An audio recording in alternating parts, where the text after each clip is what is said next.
right, you guys, we're back. Coach Range Podcast is live again and breathing. Took a little bit of a vacation from the podcast, you guys, while the Open was going on, but we're back, and we're going to be doing these things more regularly for you.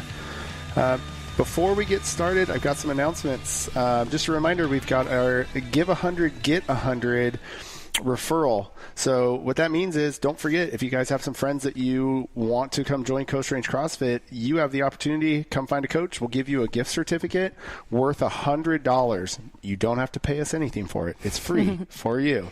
We will literally give you $100 to gift to one of your friends to come in and use towards their first month on their program that they're going to be doing here with Coast Range.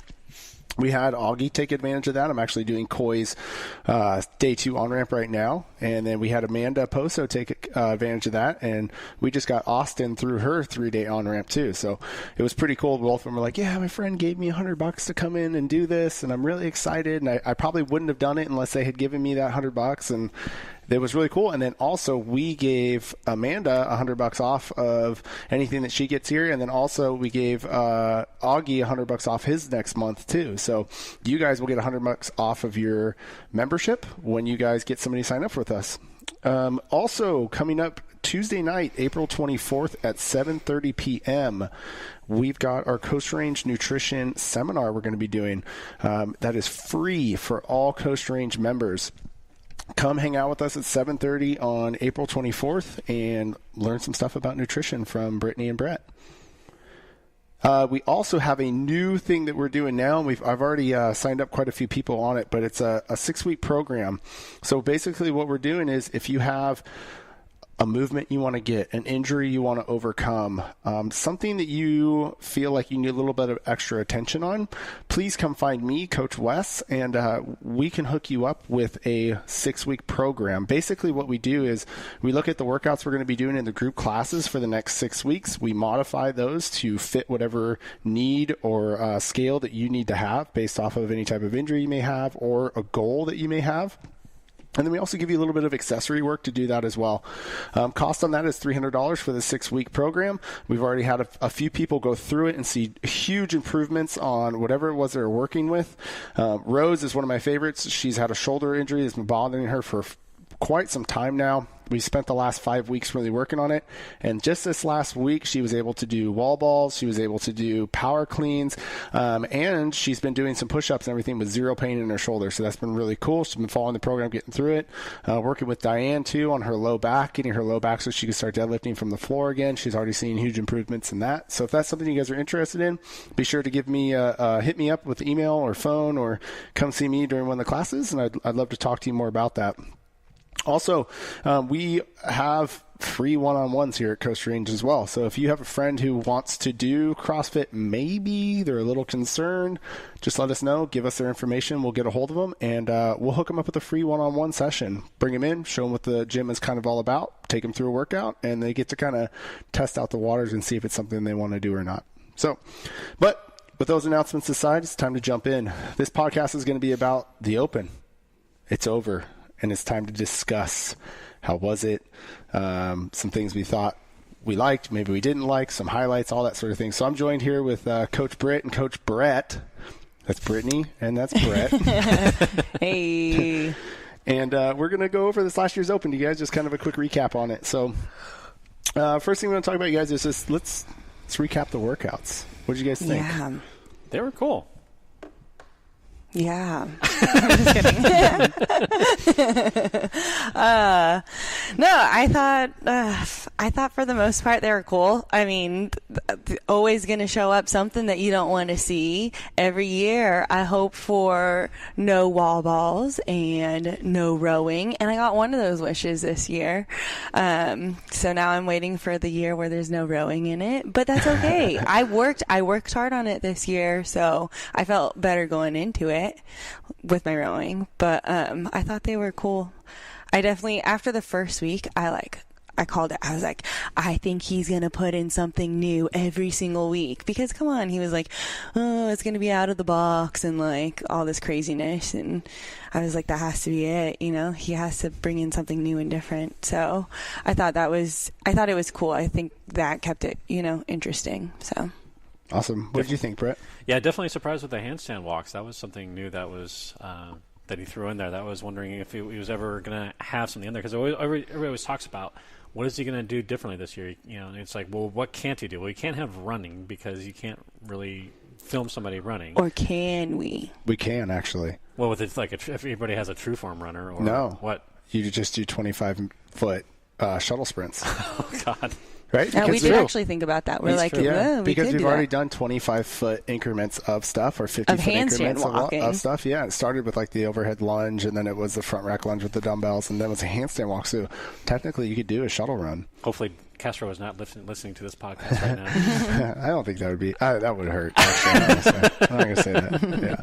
All right, so let's break down the workouts, you guys. What did you think? 18.1. We had a 20-minute AMRAP, 8 toes to bar. First time movement, 10 dumbbell clean and jerks, which was kind of weird. It was more like a kettlebell swing to press overhead. And then a 14-calorie row. What did you guys think of that workout? We'll start with the athlete, Britt. I thought that was forever long. That felt way longer than 20 minutes.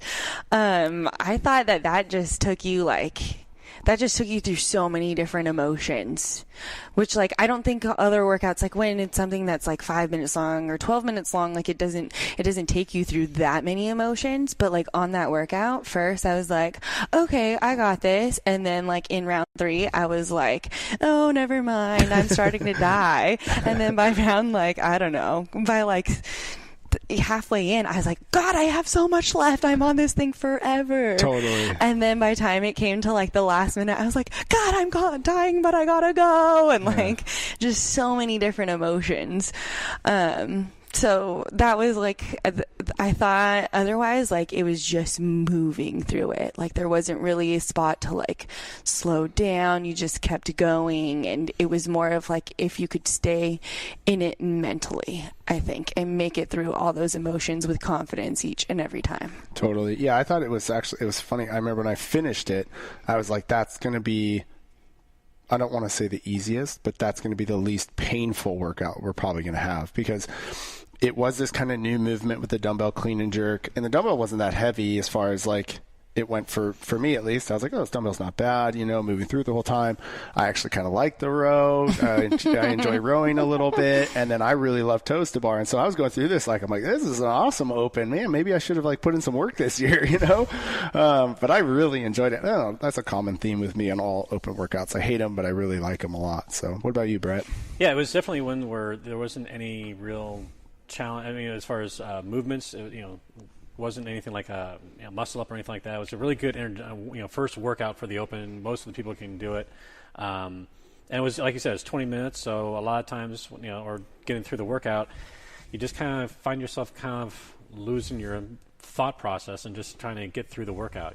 Sometimes you're kind of looking at the clock and pacing everything, and this time it was just go and go until you stop, until time's up. Yeah. Everything. Yeah, awesome. Cool. All right, 18.2, you guys. This was the ascending ladder of dumbbell front squats and bar facing burpees, followed by a 1 rep max clean. Ouch.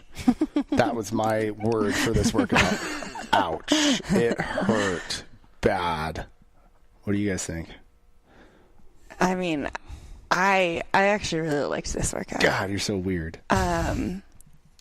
Yeah, well, I mean, it's movements that are like kind of more in my wheelhouse. So I was excited about that, and I was like, yeah, like gotta go on this, like gotta push so hard on. Well, actually, the first time I was like, gotta push like 75% hard, like on that first part of the workout. But and save yourself for the clean. A little bit. Yeah.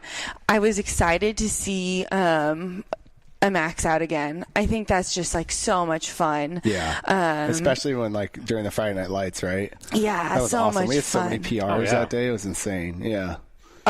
So many like good looking PRs and also so many like ugly looking PRs, but like it was so cool to see people like fight. And not only that, like it's just like the atmosphere, like everyone else like screaming at each other to bring that weight up. But I'm glad to see that they figured out, because I know when we did a max out prior to this that there was a lot of problems with people like I don't know if you would call it cheating, but like not sandbagging it, like not doing really the first part, and then, you know, clean and jerking super heavy and getting first on that. Yeah, because the workout, they did that before with the clean and jerk, it was like you did a workout, then you rested a little bit, and then you had a clean and jerk, right? And so it was like you could and there are two separate scores too. Yeah, and you could basically do like 3 reps of the first workout, go sit in a corner and get yourself fired up for like a clean and jerk. And there's people who are clean and jerking like 410 pounds and like bringing themselves way up on the leaderboard, even though that they didn't really even do the workout. But this one, it was like, no, you got 12 minutes to do both. Yeah. So I thought that was a really clever way of them figuring that out. And I'm hoping, you know, that we'll see kind of more stuff like that in the future. Totally. I loved it because it's like something I always hear from a lot of athletes. They always tell me, oh, I need to get stronger. I need to get stronger. I need to get stronger. And I'm like, no, you don't. You gotta get fitter, bro. Because this proves it. Like, and I've had personal conversations with Dave and Nicole about how, like, yeah, they want you to be strong and they think that's important, but it's not as important as everybody thinks it is. Like, being really fit and being able to do a lot of work in a short amount of time is what is important. And if you can showcase your strength at the end of that, that's what they want to see. And so I think we're going to see more of that. Like, lift heavy, but you're going to breathe before you do it, you know? So, like, my word of advice to everybody would be, don't be that person that's like, I'm going to spend the next year getting really strong and not focus on anything cardio or anything like that. I'm not going to do anything. I just want to lift. That's you saying, I don't want to suffer anymore. I would rather do 5 sets of 5 and hang out on a bench and eat some food and blah, blah, blah. So that's called just being a power lifter. Yeah. Yeah, totally. Oh my gosh. I want to get stronger. But okay, here's we're going off on a tangent. If you can increase the size of the engine, you can put more horsepower into that engine. And your fitness is your engine. So the fitter you are, the healthier you are, the stronger you have the ability to become. But the less fit you are, the less healthy you are, which is usually what happens when people only lift weights, is they put a ton of stress on their joints. They're eating way more than they should be eating. You guys know a lot about this. They're overfeeding the organism, right?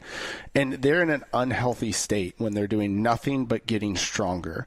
Versus if you... And well, let's take a step back. Why do people usually want to do that? Why do people want to get stronger? Yeah.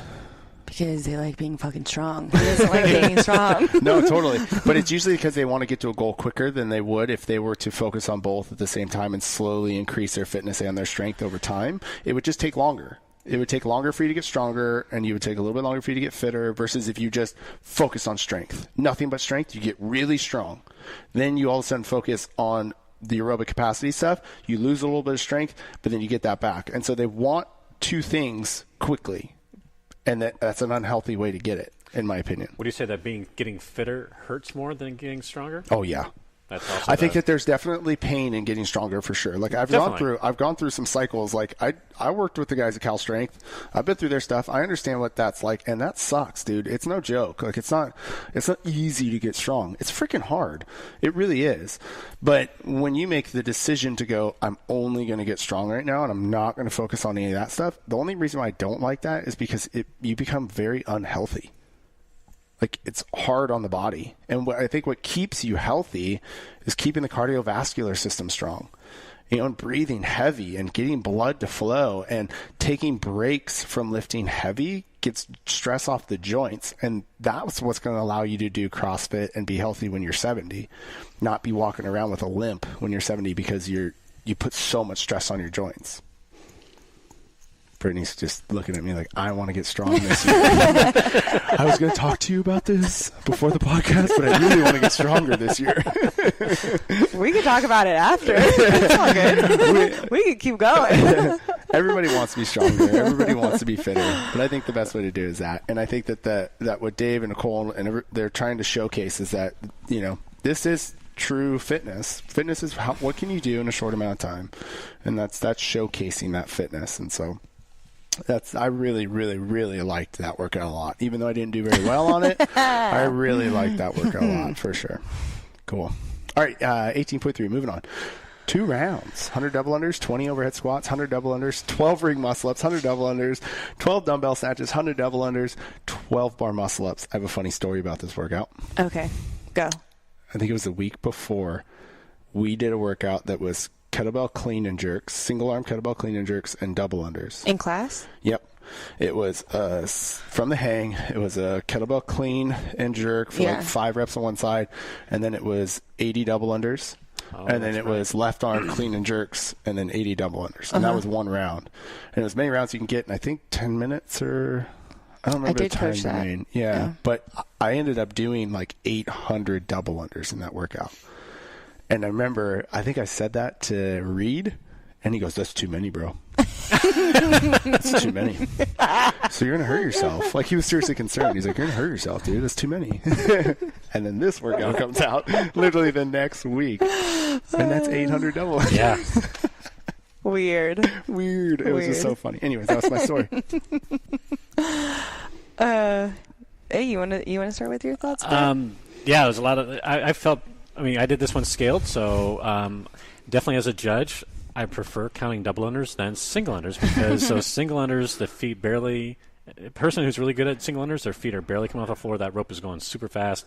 And you saw the videos where people's heads bouncing up and down trying to keep the count on the reps and everything. So, yeah, it was definitely a challenging one to judge.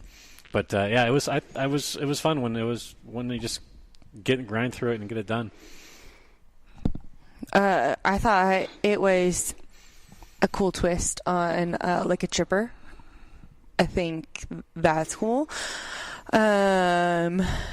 I liked seeing, I mean, coming from a gymnastics background, I like seeing both of the bar muscle ups and the muscle ups in the same workout. That's what I was going to say. Yeah, that's really cool, because, I mean, you get people that are really good at one but can't really do the other, or vice versa. So I thought it was cool to have both of them in there. I was worried about how my Achilles and calves were going to feel with all those double unders, and I wouldn't say that very often we do workouts that have that high of a volume in it, except for literally the announcement came out on Thursday. On Wednesday, did a workout that had, I think, at least 500 double, not 800. It was between, I think it was 500 double unders in it. So I was feeling it a little bit then. So I was like concerned, but actually like my calves and stuff held up just fine, which is nice to see that my body can handle that. Yeah. I think it was also surprising how people underestimated the overhead squats in the workout, because I think once they got through the first 100 double unders and the 20 overhead squats at that weight and another 100, a lot of people had a lot less energy for the ring muscle ups that you usually would see can pull, do multiple reps of ring muscle ups, and they're just you got your arms over your head, so all the blood is going down. It's harder to get when your arms are above you to get blood up to your arms, and then you're pumping all the blood into your legs because you're doing overhead squats. And then what do you need? Your arms for the ring muscle ups, Yeah, I was going to say that about this one, Britt, I thought it was cool to have the ring muscle ups and the bar muscle ups in workout, because coming from a programmer standpoint, that's really always been something I've really avoided. Like I'm like, oh, we can't do bar muscle ups because we literally just did ring muscle ups. So we got to make sure that we, we're not doing that pull and push and stuff. And it's cool to get a little bit of like validity from the man himself, right? They're like, it really is just variance, just vary. And it's okay to like do a ring muscle up and then in the same workout do a bar muscle up. There's like nothing wrong with that. And I feel like me specifically, like as a programmer, like I had gotten in this like kind of groove of, well, you can't make sure that you pull too much from overhead and that you push too much this way and you do too much of that. And it's like, I think that stuff has a lot of validity to it, but at the same time, variance is what really matters, and varying everything as much as you can and testing that kind of stuff every once in a while. So I thought that was really cool. That's cool. Yeah. All right, 18.4. Holy crap, 18.4. Oh, we did Diane, and then we did Diane, but with handstand walks, and with a bar that I swear to God was not 315. It was 405 pounds for sure. I remember, I just did 3 deadlifts on that second bar, and I put it down, and I looked at both sides to make sure I didn't, grab the 55s instead of the 45s, because I thought I had accidentally put on the wrong weights. It was crazy. Yeah. This workout was funny. I thought it was funny because, I mean, I don't know what it's like around the world. Actually, I do know what it's like around the world because we saw it all on Instagram. But it was so funny to see couples fighting over this. Over no reps on the handstand push-up standard. It happened everywhere. We saw 3 couples in our own gym do it. Then I go on Instagram and we see games athletes doing it. And I just thought it was funny. That was it. If you guys want to really laugh, Daniel Tominski's Instagram. Look it up and watch the funniest thing you've ever seen in your life from this workout. He's supposed to have these two girls that are going to change his weights out from the 225 to the 315, and somehow they get distracted and they're like somewhere across the gym, and he finishes his set of 15 deadlifts, and you see him put down the bar, and he like looks behind him and he kind of yells at somebody. He's like, Karen, or something like that, like kind of like, hey, get your butt over here and get ready to change my weights. And he shows him finishing his 9. He doesn't even like really finish the 9th deadlift. He like drops it and he's like, Karen, get the fuck over, screaming at the top of his lungs. And you just see this poor little girl come running into frame and like changing out his weights. And you guys got to watch this. So Daniel Tominski's Instagram, go to it, scroll around, try to find that, and you're just gonna laugh your ass off for forever, because he makes fun of himself too at the end of it. Like he's like, I got what I deserved. And it shows him going to do his first handstand walk. He just eats it right on his face. Yeah, so awesome. Yeah. I do have something actually that's not like that to say. I don't know what it is. I don't have the answer to this, but like, what kind of drives me insane is that we have this handstand push-up standard that isn't, well, I don't know if it's ever going to be perfect, but that we have to do this handstand push-up standard that's measured to our body, when literally no other movement in CrossFit is measured to our body. Like we don't measure how tall someone's legs are and then make their wall ball heights according to that, or that's a good point. Or a squat. No other movement is ever to our body height. So, or like to our extremity lengths and stuff. So like, why do we have to do it on a handstand push-up? So I think the cool thing about it was that it brought out a lot of faults that people have in their handstand push-ups, where people will arch their back really hard. They won't keep their core tight, or they'll go extremely wide with their hands, right? Yeah. And they're all things that you get people who literally they don't work towards virtuosity of movement. They work towards a standard that was put out in front of them in order to count reps, basically. And virtuosity of the handstand push-up is hands just outside the shoulders, core tight, pressing from the floor to full extension. And I think what we saw a lot of those people that were missing reps was they were losing their core and they were arching, which was causing them to be shorter, or their feet would come apart. And like, well, we could debate this back and forth, yes or no, if it shouldn't or shouldn't have a standard and stuff. I think it just comes down. I just thought it was cool that it really exposed a lot of people's weaknesses that they have in their handstand push-up. Yeah, but just like when you say that to me, when you're like, oh, people are overextending, or like it's not this way, like it just brings me back to gymnastics, right? Like that's like some things too, like even the burpee standards, the new standards that they have, like rolling up, it's not good for your body. It doesn't look pretty. That's like to someone's judgment of the eye or whatever. Mm-hmm. But like, if that's what they want to do, that's a technique, and they just have to like work at that. So like some of those things, like some of the new standards, I think are more technique things than actual like standards. And if you want to say someone needs to be perfectly in line, then like maybe then why don't we judge it like gymnastics and give them a scale from 1 to 10 on how pretty they looked while they're doing it then? You know, like, I hear where you're coming from for sure. And this is from someone like I don't mind handstand push-ups. I didn't have a problem with the standard, but like I just don't understand why they, have to do that so much. Yeah, for sure. I think it's always been something we've struggled with the handstand push-ups since the beginning of competing. Yeah. Is that there's always been this question. I remember back in 2008 or 9, I think, I watched a video of a girl doing Diane, and her hands were like as far as they could possibly be, but she had set the world record in Diane. Yeah. And people were commenting going like, wait a second, like, shouldn't there be some sort of a standard of where the hands need to be? Because like that is crazy. Like her hands were literally like if you're pressing just like an inch up and just like and barely like her moving. head was like literally like half an inch off the ground, and she was just like shrugging, doing handstand push-ups. But I think that that's where the debate began, and who knows, like, but I will say one thing. I'm very proud of CrossFit HQ and everybody who worked on this, on how hard they're working to try to make a standard that is legit for a movement that I don't know if you ever can. Yeah. So it's just one of those things where it's like, I don't know if anybody will ever be happy with it. Yeah. And it is what it is, and I think what makes you a good athlete is being able to adjust to whatever standard they throw out there. Doesn't matter. Very true. Because you're doing the movements correctly like you're supposed to all year long, and you're such an athlete and you've done this so many times that you can adjust and you can change and you can keep moving. So, all right, 18.5. I'll say this. I was happy that it was a 7-minute though. And it was like, at least we knew when it was going to end and at least we knew when it was going to be over. And I think that made a lot of people happy. They're like, well, I'm only going to work out for 7 minutes, and then it's going to be over. And it didn't expose a lot of, like, that's such a bummer when you like don't make it out of the first round. Because it was supposed to be like, it was either the 7-minute AMRAP or it was like the ladders, right? Where you made it into the next round. If you complete X amount of reps and you make it into the next round, you complete X amount of reps, you make it into the next round. So kind of sucks from a newbie standpoint because you're like, I didn't even make it out of the first round. Yeah. And it sucks from an elite standpoint because you're like, this is gonna hurt. Right. You know what I mean? It literally comes down to like how mentally strong I am right now. So in my opinion, best choice of the 3. But then we're going to probably see it next year, probably, the one that we didn't want. Mm-hmm. You're probably right. Because I think that's one that Dave Castor wanted to have. Yeah, he did. He wanted the second one, right? Yeah, he did. He wanted the 3 minutes of death. And if you're good enough, you can continue going through death. Well, this was your jam, though.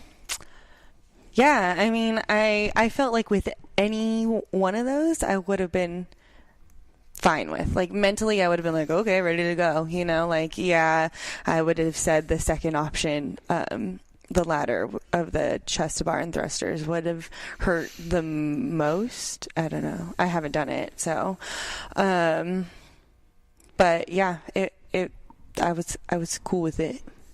I was ready for it. Cool. Yeah. One thing that was really cool about 18.5, this is a selfish thing on my part, but I remember finishing it and being like, wow, I've really, really let myself go this year. You know, like that's how I felt. Like there were so many times during that workout where I had an opportunity to have a mental win and like do a couple more reps before dropping the bar. And I would drop the bar and I'd be like, you suck. Like, wow. And it was just like that over and over and over again. And I remember, and I finished and I'm like, well, okay, well, that's what you get for not training this year. You know what I mean? That's what comes out of it. Meg looks at my score from 2012 when we did that workout, and I did 15 reps better than then. Oh, dang. And so I am fitter than I was in 2012. And so I got into this debate with somebody, and what I think it is the longer you do this stuff, you relate fitness to your mental capacity now compared to back when you first started. Your mental would always shut you down before your body will. But now my mental is always like, no, you could do this, go. It's my body that won't allow me to go anymore. So I'm more mentally strong now than I'm actually fit versus back then I just was mentally weak, even though I had the capacity to do more than I thought I could. And there's been this switch. So now, unless I really go to that dark place every time I work out where I'm like, whoa, that was gnarly, like I almost blacked out, I don't feel like I did what I could have done. And I think that's what happened in this workout where I was like, man, you just had so many mental losses, you know, during that workout, and you could have done so much better, even though I did do better and I was fitter. So that was a cool thing for me to see, actually. How many times did you repeat any of the workouts? No, none. How many times what was the one workout you did that you did the most times? Oh, twice. Twice, yeah. Twice, okay. You didn't do more than twice? No. Right after. Well, you should do that one again right now. There were some times where I thought about that, like, damn, man, I really want that really bad. And like, I would always, part of the reason too why I didn't do that was because I would do the last workout Monday and I would get done with it at 3:00. So I would have, you know, and then I would have to coach class at 4, so I didn't really have the time to do it. But there was one time, I can't remember what, it was probably the dumbbell and the clean, where I was like, man, I'm still warmed up for that clean. Like, I can give this another go. I have 30 minutes, you know, but there's no point into it right then, you know. Yeah. I probably actually couldn't. Maybe. You never know. Let me ask you this, Britt. We haven't actually talked about this yet, but new region, new everything. How was that for you?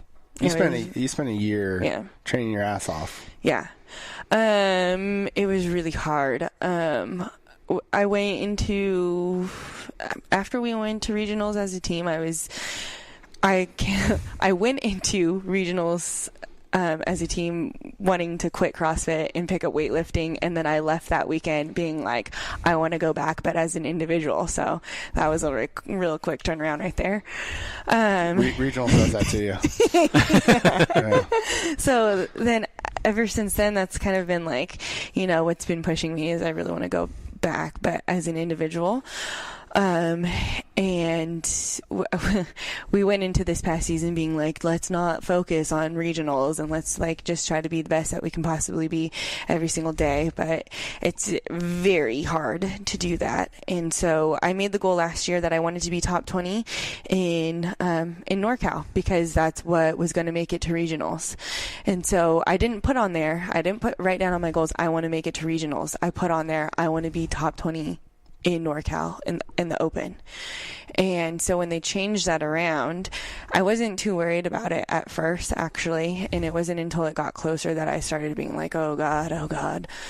And then after the first week, I was like destroyed. It was really hard to see that on the leaderboard, because I ended up placing in that workout like in the 300s, and I hadn't placed that low in a workout in a couple years. Yeah. And usually when you're outside of the, I would say out of the 150 in any workout, like that means that you're going to have to start climbing your way back up. Yeah, even less than that. Like the last few years with the regions, it's been top 50. If you're outside top 50, you're not making it. Yeah. So like you have, and so to see 300 was like, oh my gosh, like what am I going to do? Yeah. So it was really hard to go through that mentally. And actually, if you look at the leaderboard now and you kind of look where people are, our region is such a hard region that you'll see people place like 200 or 150 in a workout, and they made it in that top 35. And so that just tells me that in the following years I shouldn't stress out about placing, you know, in that kind of placement. Like there is a chance, because there are so many people in our region. It's really crazy to think that, you know, we are probably, I would say, one of the most competitive regions now. Yep. And one of the biggest. Yes, and one of the biggest. So just from a sheer volume standpoint of athletes competing, that makes it extremely hard. Yeah. Because you get somebody who gets first on one workout because it's literally their jam, but they get last on all the other ones. That really messes up the leaderboard. Yeah. Yeah. So, but I pushed through to the end, and I would say I'm still learning a lot mentally from this. And I know that it was the hardest open that I went through mentally, but it's probably going to be the one that I learned the most from. Absolutely. Not even from the workouts, just from going through all the different emotions that I went through during it. So, I'm excited to, you know, make all those corrections and fix it all, because I know it's going to make a much bigger difference than if I would have made it to regionals this year. Yeah. Well, your goal was to be top 20 in NorCal. Yeah, and I did spend the time putting that in. Like, I stayed up, like, just so everyone knows, I am tired by 9:30 and want to be in bed by 9:30. I stayed up till like 12 o'clock one night trying to figure that out. And I was like the day after they closed it, because I was like, I'm happy with this. I don't care if one more person puts in their score. Like, I'm just going to leave it at this. And I think I was like 31st or 32nd. And so I was like, that's a huge improvement going from, you know, a 49 the year before to 32. And that would have given me a chance to go as an individual, possibly, you know, if the regions were still the same. So I left with it being like, okay, you did better. Yeah, for sure. Yeah. And you're becoming a better athlete every year, so that's awesome. Yeah. You should be very proud of yourself. Thank you. Thank you, Coach. All right, guys, let's go through some quick, like, personal and, I think, gym highlights. So I'll start it off. I think, like, my personal highlight during this year's Open was definitely 18.4. It was the deadlift and handstand walk workout, and I did it during Friday Night Lights. Wasn't planning on doing it Friday Night Lights. I was just like, I feel good. I'm going to do it. Like, this is awesome. And, let's go for it. And there's no freaking way I would have finished that workout if it wasn't for doing it during Friday Night Lights, having people scream at me to go and everything. So that was definitely my highlight. My gym highlight, though, as far as our community goes, that was, and I'm actually almost getting choked up thinking about it, but that was watching Javi. That was really cool. He came back this year and was able to do movements that he hasn't been able to do in a couple years, handstand push-ups and stuff like that. And I remember, for those of you guys that don't know, Javi was on our team that was going to regionals 2 years ago, and was probably like one of our top males that was going to be on the team going to regionals. he was a freaking stud, and literally a week before regionals, he was doing a squat clean, and he dislocated his wrist because his elbow hit his knee, and the barbell came down his wrist, and he had to go get some gnarly surgery on his wrist, and didn't go to regionals, and it was bad. I mean, it was like one of those injuries that you see, and you're like, wow, this guy may never put a barbell in his hand again. You know what I mean? And I remember driving up to his house that night, and like us sitting on his couch and just like crying and being like, you know, like it was so gnarly. And the last 2 years, he's just kind of like slowly, steadily like gotten better and like gotten more flexion in that wrist, and like never had this like, oh, woe is me attitude. He just was like, no, you know, whatever, it is what it is, and you know, it's all good. Like, I'll go back. And watching him work out this year and like do those workouts and doing handstand push-ups and stuff, I was just like, dude, this is freaking rad. Like, so that's definitely my highlight for sure. What about you guys? I got a couple. I've actually a couple of ladies that did, I think, 18.3 that had never got a pull up in. Got anywhere from 1 to 7 pull ups, so that was really cool to see. 18.2 was also a cool one to watch, with a lot of people hitting 1 rep max cleans. I think Dariano hit a pretty big clean.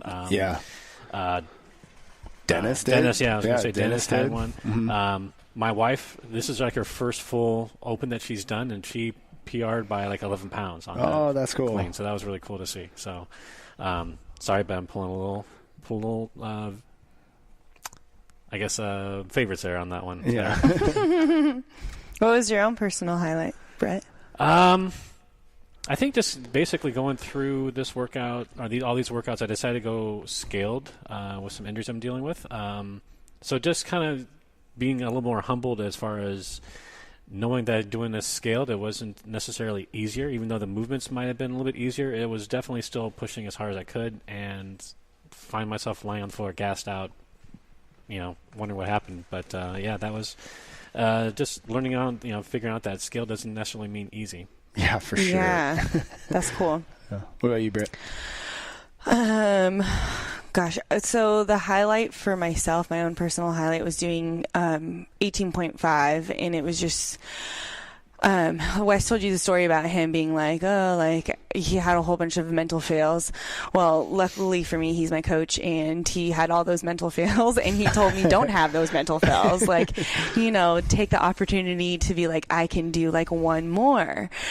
And so I went into the workout kind of knowing that, and I knew it was a workout that I could be good at, and I was excited to close the open, but I was excited to close the open on, like, I knew it was going to be a good note because it was movements that I could do and that I liked to do, that I'm good at. How about that? I wouldn't necessarily say I like to do thrusters, all kinds, but and I just doing the workout, I was ready to push, and there came to a moment where, like, Reed was judging me, and I could hear people cheering for me, and I was like, okay, like, this is it. This is like your support group here. Like, you're doing it Friday Night Lights, and all these people are cheering for you, and here's Reed. He's busted his ass off to take care of you all year and see you do this, so you can't back down.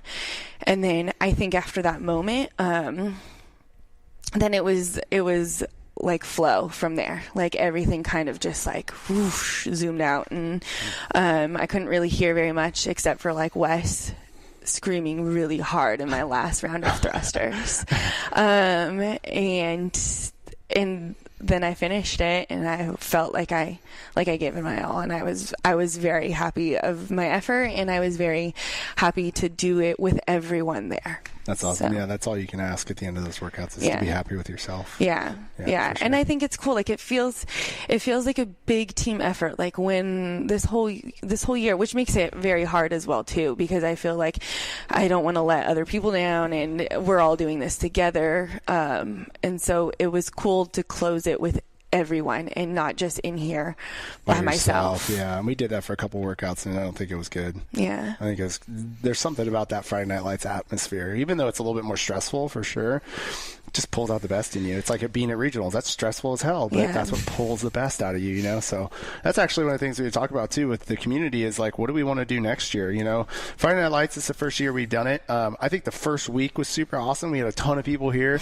And then second and third week, it kind of died off. And then like the last week, there was a good little crowd, but like, we would love to hear from you guys as far as if you have any suggestions on what we should do next year. We've toyed around with the idea of maybe even doing like a Saturday morning thing instead, where we do the Saturday morning is like our Friday Night Lights, and then we all kind of hang out afterwards, you know, and like have the rest of the day to like hang out or whatever.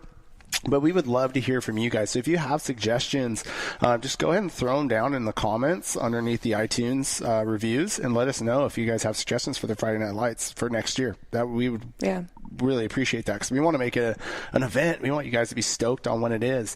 I know one of the things that people said that they were really happy about this year was that we programmed the workout in for all day Friday and Saturday, so they had more options to do it. And I think if some people didn't even know we were doing that, and you, Britt, you had said that some people said they would have done it if they had known that. Yeah, like they would have signed up for the actual open if they would have known that, instead of just like, I think people kind of just thought that they could. They had to come to the Friday Night Lights or something? That they had to come to the Friday Night Lights, yeah. And I think people thought maybe they could get away from doing it. And I think also with like doing it on Friday, there was a little bit more structure on like how to warm up and like, you know, like doing this together kind of deal. And I think maybe, and I don't know, I'm not in y'all's brain, so you got to let me know if I'm wrong, but maybe that's why, you know, they kind of liked that. So yeah, for sure. I think that we'll definitely do that next year. Yeah, for sure. I'm definitely going to put the workouts into the Friday workout of the day and during all the classes, and the Saturday for sure. But it's just deciding like, what do we want to do as a community to like make it fun, and what works for everybody. I know it won't work for everybody, but what does work for everybody from there. So yeah, definitely. Okay, cool. Let's do this real quick. This is always fun. Predictions next year. Ooh. So we had handstand walks this year. We had a new movement in every single workout, but I thought, in my opinion, the handstand walk was like the real big one. What do you guys think is going to be the movement next year? Like for a new movement. A new movement. Yeah. Or new standard. I'll give you mine. Okay, go. Shuttle run. Cool. Yeah. It'll be like a 100-foot shuttle run in 25-foot increments. I think either a dumbbell squat snatch or like a single arm overhead squat with the dumbbell. Cool. Turkish get up. Sorry. Just throw that out there right at the end. Yeah. Tourette's. What do you think, Brett? I'm not sure what movement they're going to bring back. I wonder if they will increase either the height or the weight on the wall ball. Ooh. Oh, God, that's disgusting. So either Don't go put that 30, in 20 Wes's brain. or 11-10. Okay, cool. Awesome. All right, guys, before we close it out, just a reminder, we have our Give 100, Get 100 referral program that we're doing. So if you want to give your friend $100 and you want to get $100 off your membership, just bring somebody in, get them to sign up. Nutrition seminars coming up Tuesday night, April 24th, 7:30 p.m. That's free for all you Coast Rangers, so just show up and get some info, get some questions answered. If you want to get put on a 6-week program to help you hit any goals or get over any injuries that you may have, come see me, Coach Wes. And then also, don't forget, if you have a member or you have somebody who's kind of thinking about doing CrossFit but a little bit nervous, that we do free one-on-ones, and they're more than welcome to come in and try it out with a coach and see if it's something they even want to do. That's all I got. You guys got anything for them? I think we're all good. All right, guys. We'll see you soon.